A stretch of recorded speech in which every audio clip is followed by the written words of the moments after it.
Olá, amigos, tudo bem? Neste vídeo falaremos do reino protista. Se não conhece, então veja aqui no canal Ciências.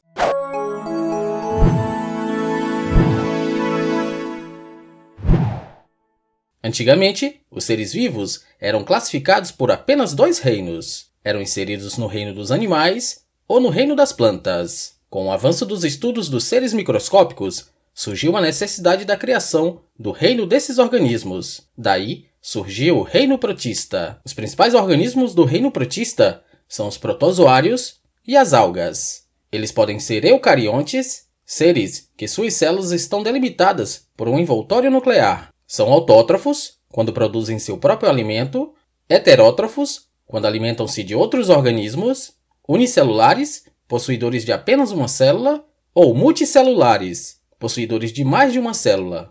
Os protistas podem ser divididos em dois grupos.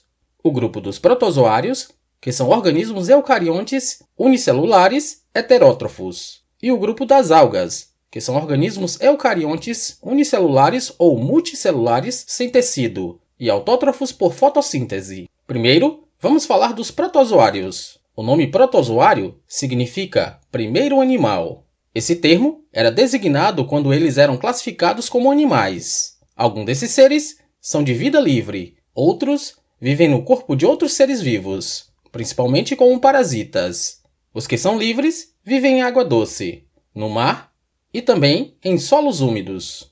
Os protozoários são divididos em 4 grupos. O primeiro são o grupo dos ameboides. Eles podem ser chamados também de sarcodíneos. Comem e movimentam-se por uma projeção temporária da parede celular, chamada de pseudópodes. Um exemplo dos ameboides são as amebas. O segundo é o grupo dos ciliados. Esses organismos possuem cílios em algum momento do seu ciclo de vida. Os cílios ajudam tanto na sua movimentação quanto na captura de seus alimentos. A região onde o alimento entra é chamada de citóstoma, e a região onde o alimento sai é chamada de citopígeo. O organismo mais conhecido desse grupo é o paramércio. O próximo grupo é o dos flagelados. Eles movimentam-se através dos batimentos de flagelos. A maioria desses seres são de vida livre, podem ser aquáticos e outros podem viver em associação com outros animais, como parasitas ou em mutualismo. Reproduzem-se por bipartição, de forma assexuada, gerando 2 indivíduos geneticamente idênticos. O quarto grupo é o grupo dos esporozoários. Eles são parasitas de tecidos de animais e não possuem organelas especializadas para movimento. Possuem 2 formas de reprodução, chamadas de heporogonia e esquizogonia.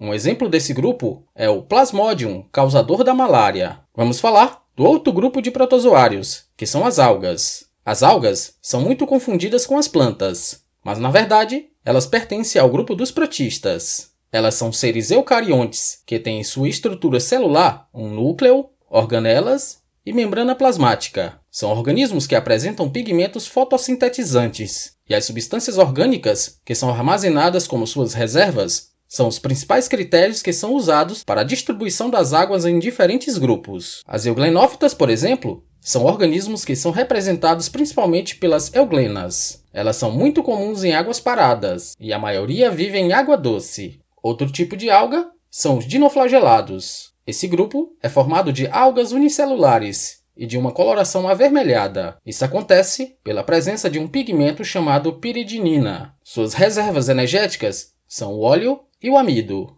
Os organismos desse grupo são responsáveis pelo fenômeno da maré vermelha. Existem também as algas diatomáceas. Elas têm esse nome em referência à sua diversidade de espécies. São algas unicelulares douradas. São assim devido à presença da pigmentação fucoxantina e caroteno. Esses organismos não apresentam estrutura de locomoção e sua parede celular é composta por sílica, que é denominada frústula ou carapaça.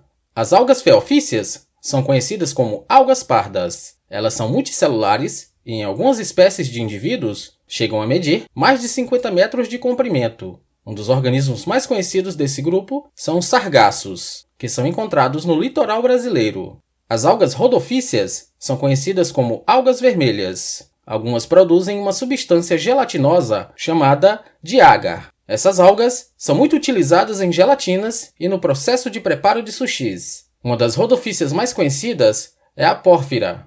As algas verdes, ou clorofíceas, são o grupo mais diversificado e numeroso de algas. Elas podem ser unicelulares ou multicelulares. As clorofíceas habitam os mais diversificados ambientes, e o integrante mais comum das algas verdes é o alface do mar. Os protistas são muito importantes e fundamentais para a manutenção da vida no nosso planeta. Eles são um dos maiores organismos que realizam a fotossíntese, e como resultado desse processo, há a liberação de oxigênio na atmosfera. O oxigênio é a base para a sobrevivência da maioria das espécies de seres vivos. Os fitoplânctons são essenciais para a formação de nuvens e na manutenção do clima terrestre. Os protistas são a base das cadeias alimentares aquáticas. Muitas algas são ricas em proteína, vitaminas e sais minerais. Devido a isso, são muito utilizados no preparo de alguns alimentos e também em rações para animais. Os protistas também podem provocar danos a nós, seres humanos, através de doenças graves, como a doença de Chagas, a malária e a amebíase.